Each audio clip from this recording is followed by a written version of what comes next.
यीशु की सलामती आप सब देखने वालों और सुनने वालों के साथ अब से लेकर हमेशा तक होती रहे। आज का जो हमारा मौजू है, अबलीस को मौका ना दो। अबलीस किन किन बातों में मौका पाकर हमें मुश्किल में, परेशानी में, दुख में और मुसीबत में डालता है। इससे पहले अगर आपने हमारा गॉस्पेल चैनल यूएई सब्सक्राइब नहीं किया तो मेरी आपसे इल्तमास और दरखास्त है कि इस चैनल को जरूर सब्सक्राइब करें और फिर इसकी वीडियो को ज्यादा से ज्यादा खुद देखें, फिर अपने अजीजों कारब को, दोस्त अहबाब को जरूर शेयर किया करें ताकि खुशखबरी का ये सिलसिला इसी तरह जारी हो सारी रहे और आप भी अरशाद आजम की तकमील का हिस्सा बन सकें। आज का जो हमारा मौजू है, अबलीस को मौका ना दो, उसमें 3 बातें बड़ी अहम हैं। नंबर 1, जब हम सुलह करने में जल्दी नहीं करते। नंबर 2, जब हम बोलने में एहतियात नहीं करते। नंबर 3, खुदा के दिए हुए रुपए और पैसे में खुदा का हिस्सा जब हम नहीं निकालते। इन 3 बातों के अंदर जब हम पूरा नहीं उतरते तो अबलीस को मौका मिल जाता है और वो फिर हमें मुश्किल में, परेशानी में, मुसीबत में डाल देता है। इफिसियों के नाम पौलुस रसूल का खत है और उसका 4 बाब और उसकी आयत मुबारक 26वीं और 27वीं, गुस्सा तो करो मगर गुनाह ना करो, सूरज के डूबने तक तुम्हारी खफगी ना रहे और अबलीस को मौका ना दो। तो आज की जदीद दुनिया में अबलीस हर फर्द बशर की जिंदगी में इन 3 बातों के सबब से मौका पाकर हमें नुकसान पहुंचाना चाहता है। बाज़ौक़ात हम बहुत सी बातों में अबलीस को मौका फराहम करते हैं और फिर वो हमारी जिंदगी में मुश्किलें, परेशानियां और दुख और तकलीफें लेकर आ जाता है। सबसे पहली बात में जो अबलीस मौका हासिल करता है वो है जब हम सुलह करने में देर कर देते हैं, एक दूसरे को माफ नहीं करते, एक दूसरे से माफी नहीं मांगते और यहां पर अबलीस को मौका मिल जाता है और फिर हमारी जिंदगी में दुख होते हैं, तकलीफें होती हैं, मुश्किलें होती हैं, परेशानियां होती हैं, ज़हनी सुकून नहीं होता। आज के मुआशरे में सुलह करना बहुत ही मुश्किल तरीन काम है क्योंकि सुलह से पहले एक दूसरे को माफ करना पड़ता है और हम एक दूसरे को माफ नहीं करना चाहते। उसी वक्त अबलीस मौका पाकर हमें नुकसान पहुंचाता है। इसलिए कलाम मुकद्दस के अंदर लिखा हुआ है कि सुलह करने में जल्दी करें, माफ करने में जल्दी करें, शादमान रहें और अबलीस को मजीद नुकसान पहुंचाने का मौका ना दें। मत्ती रसूल की मार्फत इंजील मुकद्दस 18वां बाब और उसकी 35वीं आयत मुबारक के अंदर लिखा हुआ है, मेरा आसमानी बाप भी तुम्हारे साथ उसी तरह करेगा अगर तुम में से हर एक अपने भाई को दिल से माफ ना करे। मत्ती रसूल की मार्फत इंजील मुकद्दस 18वां बाब और उसकी आयत मुबारक 21वीं और 22वीं। उस वक्त पतरस ने पास आकर उससे कहा, ऐ खुदावंद, अगर मेरा भाई मेरा गुनाह करता रहे तो मैं कितनी दफा उसे माफ करूं? क्या 7 बार तक? यीशु मसीह ने उससे कहा, मैं तुझसे ये नहीं कहता कि 7 बार बल्कि 7 दफा के 70 बार तक। मेरे अजीजों, अगर आप चाहते हैं कि अबलीस आपकी जिंदगी में मौका हासिल ना करे तो अपने खानदान में और मुआशरे में अगर किसी से आपकी नाराजगी हो जाए तो सूरज के गरूब होने से पहले एक दूसरे को माफ करके सुलह कर लें। कुलसियों के नाम पौलुस रसूल का खत है उसका 3 बाब और उसकी आयत मुबारक 13वीं, अगर किसी को दूसरे की शिकायत हो तो एक दूसरे की बर्दाश्त करें और एक दूसरे के कसूर माफ करें। जैसे खुदावंद ने तुम्हारे कसूर माफ किए वैसे ही तुम भी एक दूसरे के कसूर माफ करो। सो मेरे अजीजों, अगर हम सुलह करने में जल्दी करें तो फिर अबलीस को कभी भी मौका नहीं मिलेगा और आपकी जिंदगी में अमन, चैन, सलामती होगी। दूसरी बात, जब हम बोलने में एहतियात नहीं करते और इससे भी अबलीस जो है वो मौका हासिल करता है और हमारे खानदानों में लड़ाइयां और झगड़े पैदा होते हैं, मुआशरे के अंदर लड़ाइयां और झगड़े पैदा होते हैं।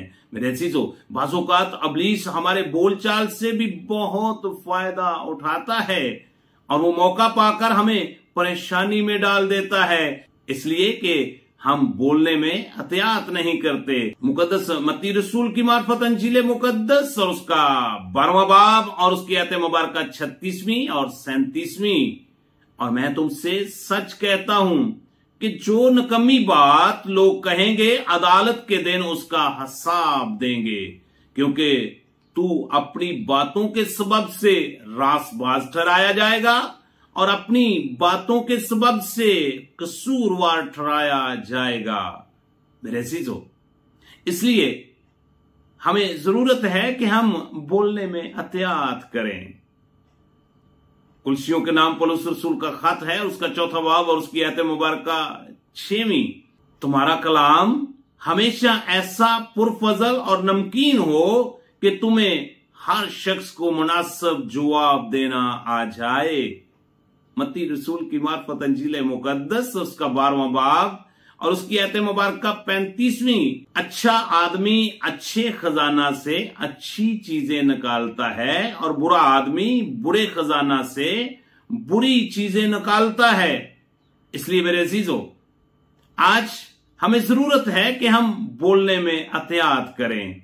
अगर हम बोलने में एहतियात करेंगे तो हमारे खानदान के अंदर लड़ाई और झगड़ा नहीं होगा, मुआशरे के अंदर लड़ाई और झगड़ा नहीं होगा और इब्लीस को मौका नहीं मिलेगा। सो नंबर 3, इब्लीस आपके दिल में शक डालता है जब हम खुदा के लिए हदिया देने लगते हैं। वो उस वक्त मौका पाकर हमें माली तौर पर कमजोर कर देता है। इसलिए मेरे अजीजों, बाइबल मुकद्दस हमारी रहबरी और रहनुमाई करती है कि इब्लीस को मौका ना दो। ईमान की किताब और उसका 5वां बाब और उसकी आयत मुबारका 3। मगर पतरस ने कहा, ए हननिया, क्यों शैतान ने तेरे दिल में ये बात डाल दी कि तू रूह कुद्दस से झूठ बोले और जमीन की कीमत में से कुछ रख छोड़े। सो मेरे अजीजों, हननिया और सफीरा एक ऐसा खानदान था जिन्होंने खुदा के हुजूर इस बात का इकरार किया कि खुदावंद, हम अपना खेत जो है उसको बेचकर उसकी जितनी भी रकम होगी वो हम खुदावंद तेरी अंजील की बशारत के लिए, तेरे कलाम की मुनादी के लिए हम रसूलों के पास लेकर आएंगे।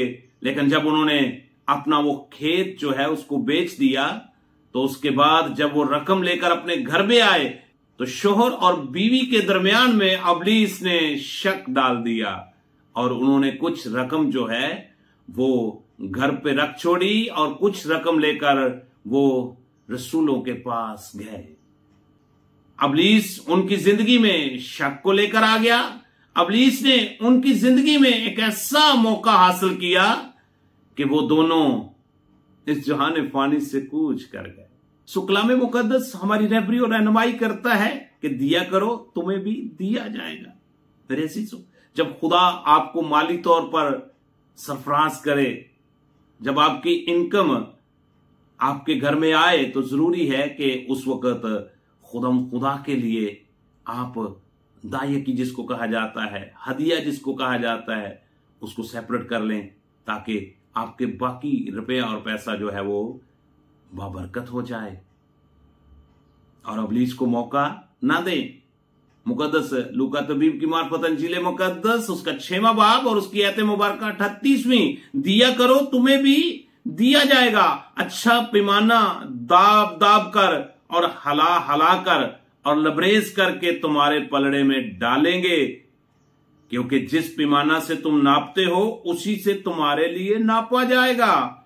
इसी तरह करंथस की कलीसिया को पौलुस रसूल का दूसरा खत है और उसका 9वां बाब और उसकी आयत मुबारका 7वीं, जिस कदर हर एक ने अपने दिल में ठहराया है उसी कदर दे, ना दरेक करके ना लाचारी से, क्योंकि खुदा खुशी से देने वालों को अजीज रखता है। मेरे अजीजों, अगर आप चाहते हैं कि इब्लीस आपको मुश्किल में, परेशानी में और मुसीबत में ना डाले, तो फिर बहुत जरूरी है कि आप इन 3 बातों को अपने ज़हन नशीन कर लें।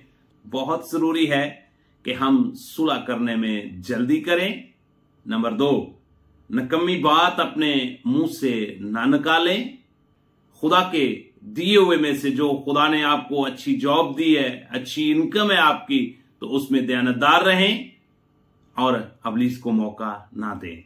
इससे पहले अगर आपने यीशु मसीह को अपना शख्सी नजात दहिंदा कबूल नहीं किया, तो मैं आज आपको दावत देना चाहता हूं कि अपनी पुरानी इंसानियत को उसके कामों समेत उतार दें, नई इंसानियत को पहन लें और यीशु मसीह के कफारे पर ईमान लाते हुए अपनी जिंदगी का एक यू टर्न ले लें, जिसको तौबा कहा जाता है, और खुदा के कलाम के मुताबिक अपनी जिंदगी गुजारते हुए अबलीस को मौका ना दें। खुदा आप सबको अबलीस को मौका ना देने की तौफीक अता करे। God bless you.